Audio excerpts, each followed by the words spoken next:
Now this is going to be a closer look at the Ama Dablam Southwest Ridge, specifically the section between Camp 1 and Camp 2, which offers some of the most incredibly exposed and exciting climbing of the entire route. Now you start at base camp at around 15,000 feet, and you go up to Camp 1 at about 19,000 feet. It's pretty much a long slog with heavy packs, and then you just see your objective looming in front of you. It just looks incredible. Then you're at Camp 1, which is kind of hung to the side of a cliff as well, a little exposed.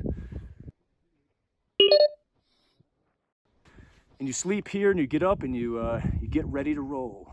So the Southwest Ridge starts pretty chill and gradually increases in difficulty onto more exposed and technical terrain as you get higher. You are protected by fixed lines though, which offer a very strong sense of safety for most of the climbing. And then you get to the bits of ice and snow, which are pretty awkward because we're not wearing crampons at this point. Crampons are the spiky attachments that you attach to your boots for purchase on ice and snow terrain like this. It's just too inefficient to take them on and off for these short sections. So we're still clipped into the fixed lines, but it's still a little unnerving not having traction on such an exposed ridge.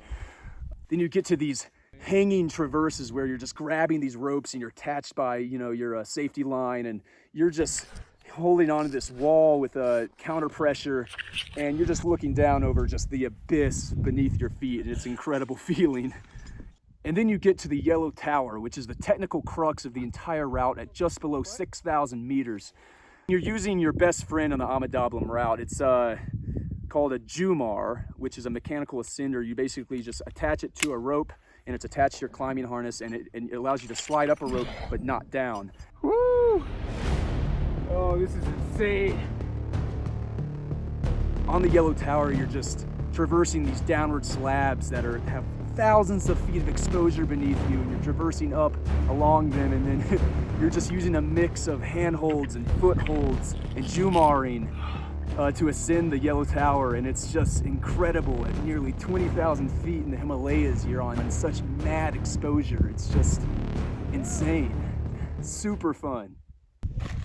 Then you reach the top of the Yellow Tower, and you have a short climb still just over to Camp 2 at around just under 20,000 feet. And then it gets hard.